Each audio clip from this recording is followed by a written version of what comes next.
हाँ जी सर। आप यहाँ पर देखिएगा तो एक्स नॉट वन है आपके पास 2 mg/k1, आपके पास एक्स नॉट टू है 2 mg/k2, आपके पास एक्स नॉट थ्री है 2 mg/k3 और आपके पास एक्स नॉट फोर है 2 mg/k4। ये बात हो रही है इक्विलिब्रियम पोजीशन की, राइट। तो अब जब आप basically block of mass M को इक्विलिब्रियम पोजीशन से एक्स नीचे लाएंगे, आप जब ब्लॉक ऑफ मास एम को इक्विलिब्रियम पोजीशन से एक्स नीचे लाएंगे तो आपके पास बेसिकली स्प्रिंग वन में एक्स्ट्रा एलोंगेशन आया है x1, आपके पास स्प्रिंग टू में एक्स्ट्रा एलोंगेशन आया है x2, आपके पास स्प्रिंग थ्री में एक्स्ट्रा एलोंगेशन आया है आपके पास x3 का, और आपके पास स्प्रिंग फोर में एक्स्ट्रा एलोंगेशन आया है आपके पास x4 का। सही है। तो आप लोग ये चीज लिख सकते हैं कंस्टेंट रिलेशन से कि x बराबर है आपके पास 2x1 plus 2x2 plus 2x3 plus 2x4। आप ये चीज लिख सकते हैं कंस्टेंट रिलेशन से कि x बराबर है आपके पास 2x1 plus 2x2 plus 2x3 plus 2x4। ठीक है। अच्छा, अब अगर आप चाहें तो स्प्रिंग वन में अगर आप देखिएगा तो 2t/k1 बराबर मतलब कि आपके पास आ जाएगा, इनिशियल एलोंगेशन था आपके पास 2mg/k1 और प्लस x1। वैसे ही आप स्प्रिंग अगर आप टू में आप देखिएगा तो आपके पास जो 2t/k2 है वो बराबर आ जाएगा, आपके पास इनिशियल एलोंगेशन था आपके पास 2mg/k2 और प्लस x2।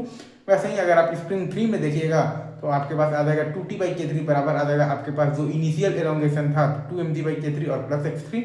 वैसे ही अगर आप स्प्रिंग फोर में देखिएगा तो आपके पास आ जाएगा 2t/k4 बराबर इनिशियल एलोंगेशन था आपके पास 2mg/ है आपके पास k4 और प्लस है आपके पास x4।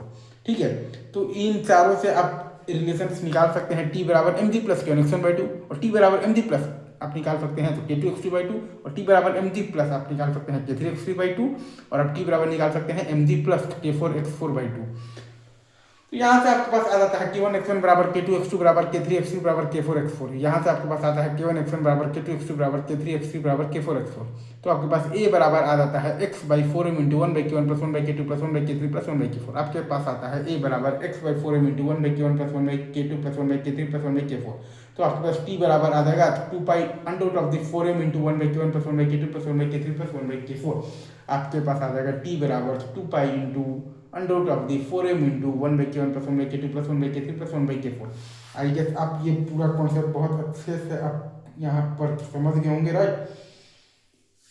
तो यही मतलब आपको मतलब कि एनएलएम आना चाहिए और आपको आना चाहिए तो कंस्ट्रेंट रिलेशन आना मतलब कि आना चाहिए, तो कंस्ट्रेंट रिलेशन आना चाहिए आपको बेसिकली एनएलएम में। बाकी इसमें तो एसएचएम का अपना कोई खास कॉन्सेप्ट है नहीं। ठीक है। बस ये है कि एक्स आपने एक मतलब कि इक्विलिब्रियम पोजीशन से नीचे अगर तो धसकाया तो एक्स के टर्म्स में ही आपको लिखना है बेसिकली। किसको लिखना है तो रीस्टोरिंग फोर्स को। ठीक है सर, इजी आगे बढ़ेंगे मूव।